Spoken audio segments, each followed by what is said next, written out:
Cette vidéo comporte tous les commentaires d'études sur les versets disponibles dans la Bible d'études Esprit et Vie, dans Matthieu chapitre 6. Chapitre 6, verset 1. Pratiquez votre justice devant les hommes. Le principe énoncé ici a trait aux motivations qui poussent l'homme à agir selon la justice. Premièrement, si les croyants font le bien pour être admirés des autres ou pour des raisons égoïstes, ils perdront leur récompense ainsi que la louange venant de Dieu. Ils seront exposés comme étant des hypocrites qui, sous l'apparence de la glorification de Dieu, ne cherchent en fait la gloire que pour eux-mêmes. Deuxièmement, Jésus parle des actes de justice dans 3 domaines. Le don de l'aumône, versets 2 à 4, la prière, versets 5 à 8, et le jeûne, versets 16 à 18. Sa condamnation de l'accomplissement des actes de justice dans le but d'être vu des autres est une entrave à la majeure partie de l'activité chrétienne contemporaine. Cela comprend le désir de grandeur, la mise en évidence de ses propres succès, le spectacle ou le divertissement au sein de l'Église, et le désir d'être le premier, voir 1 Corinthiens 3 versets 13 à 15, 4 verset 5. Verset 6. Quand tu pries. Dans le lieu secret. Chaque enfant de Dieu devrait avoir un endroit où il peut se retrouver seul avec Dieu. Si un tel endroit n'existe pas, la prière faite dans le lieu secret ne durera pas longtemps, et sa pratique ne pourra être maintenue. Jésus disposait de lieux secrets, chapitre 14 verset 23, Marc 1 verset 35, Luc 4 verset 42, 5 verset 16, 6 verset 12. La prière faite dans le lieu secret est particulièrement importante. Premièrement, le matin pour remettre sa journée à Dieu. Deuxièmement, le soir, pour remercier Dieu de ses bontés et, troisièmement, dans les moments où le Saint-Esprit nous pousse à prier. Notre Père promet de nous récompenser ouvertement en exaucant nos prières, en nous permettant de jouir de sa présence intime et en nous accordant un véritable honneur qui durera de toute éternité, voir chapitre 6 verset 9, note sur Dieu le Père. Verset 9. Voici donc comment vous devez prier. Avec cette prière modèle, Christ désigne des sujets qui devraient faire partie de la prière du chrétien.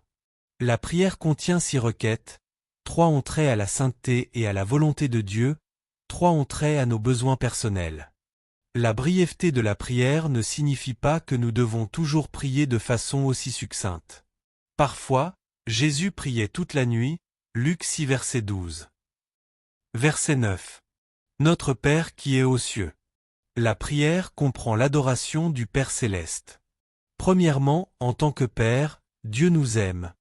Il prend soin de nous et nous accueille dans sa communion et son intimité. Par l'intermédiaire de Christ, nous avons accès auprès de lui en tout temps pour l'adorer et lui exprimer nos besoins, versets 25 à 34.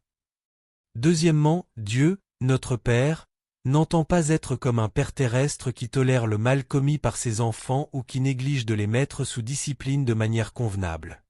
Dieu est un Père saint qui doit s'opposer au péché. Il ne peut tolérer le mal, même chez ceux qui l'appellent Père. Son nom doit être sanctifié. Troisièmement, en tant que Père céleste, il peut punir autant que bénir, retenir autant que donner, agir avec justice autant qu'avec miséricorde. La manière dont il exauce ses enfants dépend de notre foi en lui et de notre obéissance à ses commandements. Verset 9. Que ton nom soit sanctifié. Notre priorité, dans la prière et dans la vie, devrait être la sanctification du nom de Dieu. Il est absolument essentiel que Dieu soit respecté, glorifié et exalté, voir Psaume 34 verset 3.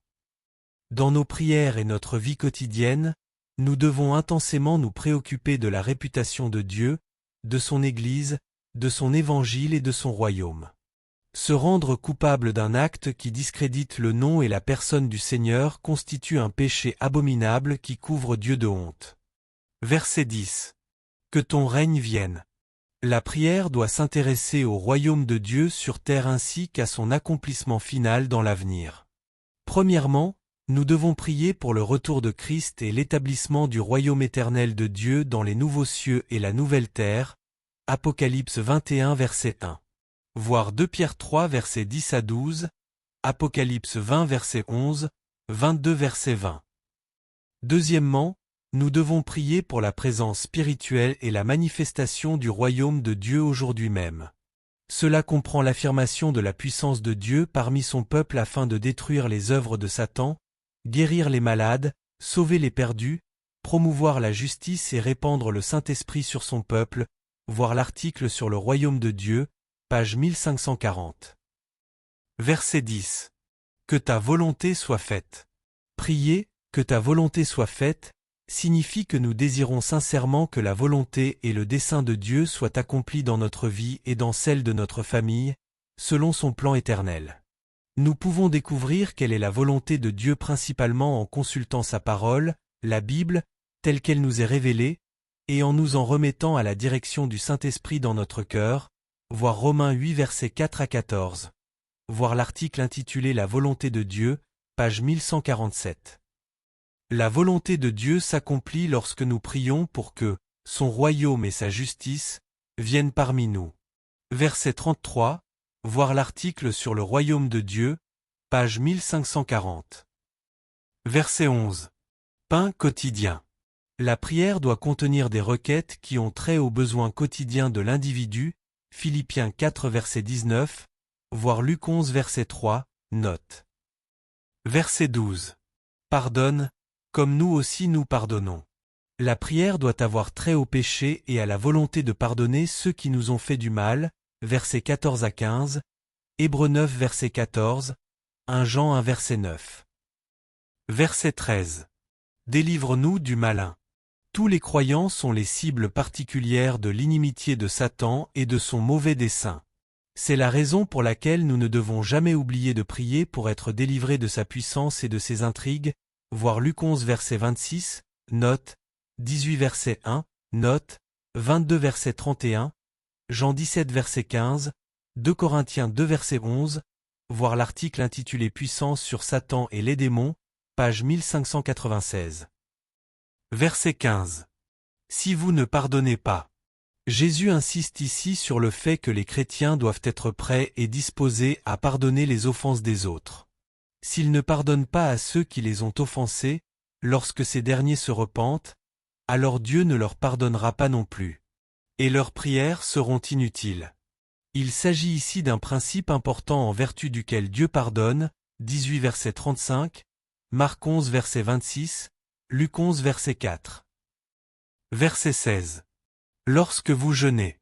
Dans la Bible, le jeûne renvoie au fait de s'abstenir volontairement de nourriture pour des raisons spirituelles.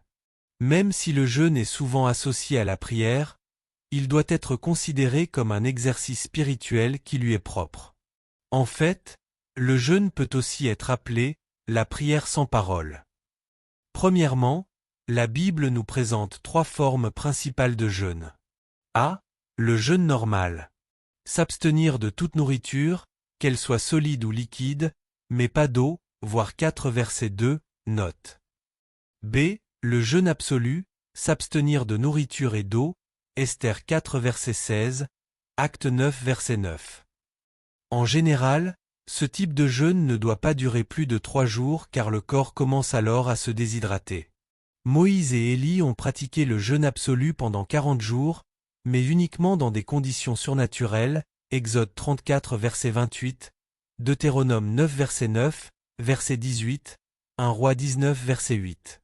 C. Le jeûne partiel, un rationnement alimentaire au lieu d'une abstinence totale, Daniel 10 verset 3. Deuxièmement, Christ lui-même a pratiqué cette discipline et a enseigné qu'elle devait faire partie de la dévotion chrétienne et qu'elle préparait le chrétien en vue de son retour, voir 9 verset 15, note. Les membres de l'Église néo-testamentaire. Jeûnaient, Acte 13 verset 2 à 3, 14 verset 23, 27 verset 33. Troisièmement, le jeûne accompagné de la prière a plusieurs objectifs. A. Celui d'honorer Dieu. Versets 16 à 18, Acarie 7 verset 5, Luc 2 verset 37, Acte 13 verset 2, B. De nous humilier devant Dieu, Esdras 8 verset 21, Psaume 69 verset 10, Ésaïe 58 verset 3, afin de goûter à une grâce plus abondante, 1 Pierre 5 verset 5, et d'entrer de façon plus intime dans la présence de Dieu, Ésaïe 57 verset 15, 58 versets 6 à 9. C. De pleurer sur notre péché et sur notre échec personnel, 1 Samuel 7 verset 6, Néhémie 9 versets 1 à 2. D. De pleurer sur les péchés de l'Église, de la nation et du monde entier, 1 Samuel 7 verset 6, Néhémie 9 verset 1 à 2. E. De rechercher une grâce particulière pour accomplir une nouvelle tâche et réaffirmer notre consécration envers Dieu, chapitre 4 verset 2. F. De rechercher la présence de Dieu en s'approchant davantage de lui et en persévérant dans la prière afin de résister aux puissances spirituelles adverses, Juge 20 verset 26, Esdras 8 verset 21 verset 23 et 31. Jérémie 29 verset 12 à 14, Joël 2 verset 12, Luc 18 verset 3, Acte 9 verset 10 à 19. G. De se repentir et de par là même permettre à Dieu de changer d'avis et ne pas nous juger comme il avait l'intention de le faire, 2 Samuel 12 versets 16 et 22. 1 Roi 21 versets 27 à 29, Jérémie 18 versets 7 à 8, Joël 2 versets 12 à 14, Jonas 3 versets 5 et 10, H. De sauver les hommes de l'emprise du mal, Ésaïe 58 verset 6, Matthieu 17 versets 14 à 21, Luc 4 verset 18, I. De recevoir la révélation de la volonté de Dieu et la sagesse nécessaire pour pouvoir l'accomplir, Ésaïe 58 versets 5 à 6 et verset 11, Daniel 9 verset 3, et versets 21 à 22, Acte 13 verset 2 à 3, J. De laisser libre cours à l'effusion de l'Esprit et de préparer le retour de Christ sur terre lorsqu'il viendra chercher son peuple, voir chapitre 9 verset 15, note. Verset 24. Mammon. Premièrement, servir Mammon, c'est-à-dire l'argent, c'est lui accorder une telle valeur que, nous mettons notre confiance et notre foi en lui, b. Nous le considérons comme la source de notre sécurité et de notre bonheur, c. Nous nous attendons à ce qu'il garantisse notre avenir, d. Et nous le désirons plus que nous ne désirons la justice et le royaume de Dieu. Deuxièmement, l'accumulation de la richesse finit par dominer l'esprit et la vie de la personne au point que la gloire de Dieu n'occupe plus la première place, voir Luc 16 verset 13, note, voir l'article intitulé Richesse et pauvreté, page 1676. Verset 25. Ne vous inquiétez pas. Jésus ne veut pas dire que nous ne devons pas prévoir pour l'avenir, voir 2 Corinthiens 12 verset 14, 1 Timothée 5 verset 8. Ce qu'il interdit, c'est l'anxiété ou la préoccupation qui dénote un manque de foi à l'égard de la sollicitude et de l'amour paternel de Dieu, Ézéchiel 34 verset 12, 1 Pierre 5 verset 7, voir note suivante. Verset 30. Si Dieu revêt ainsi. Ces paroles contiennent la promesse faite par Dieu à tous ses enfants qui passent par des moments difficiles remplis d'incertitude. Dieu a promis de pourvoir à notre nourriture, à nos vêtements et à tout ce dont nous avons besoin. Nous ne devons pas nous inquiéter. Si nous voulons que Dieu règne dans notre vie, verset 33, nous pouvons être certains qu'il assumera parfaitement sa responsabilité envers ceux qui s'abandonnent entièrement entre ses mains, Philippiens 4 verset 6, 1 Pierre 5 verset 7, voir l'article sur la providence de Dieu, page 106. Verset 33. Cherchez, royaume, justice. Ceux qui suivent Christ sont vivement encouragés à rechercher par-dessus tout le royaume de Dieu et sa justice. Le verbe « chercher » sous-entend le fait d'être continuellement absorbé par la recherche d'une chose ou celui de s'efforcer, de manière active et assidue, d'obtenir une chose, voir 13 verset 45. Christ fait ici allusion à 2 objets de notre recherche. Premièrement, son royaume. Nous devons sérieusement nous appliquer à ce que le règne et la puissance de Dieu soient démontrés dans notre vie et dans notre Église. Nous devons prier afin que le royaume de Dieu vienne, avec toute la puissance du Saint-Esprit, pour sauver les pécheurs, détruire les œuvres du diable, guérir les malades et glorifier le nom du Seigneur Jésus, voir l'article sur le royaume de Dieu. Page 1540. Deuxièmement, sa justice. À travers le Saint-Esprit, nous devons nous efforcer d'obéir au commandement de Christ, de posséder sa justice et de nous mettre à part du monde tout en manifestant l'amour de Christ envers tous les hommes, voir Philippiens 2 versets 12 à 13.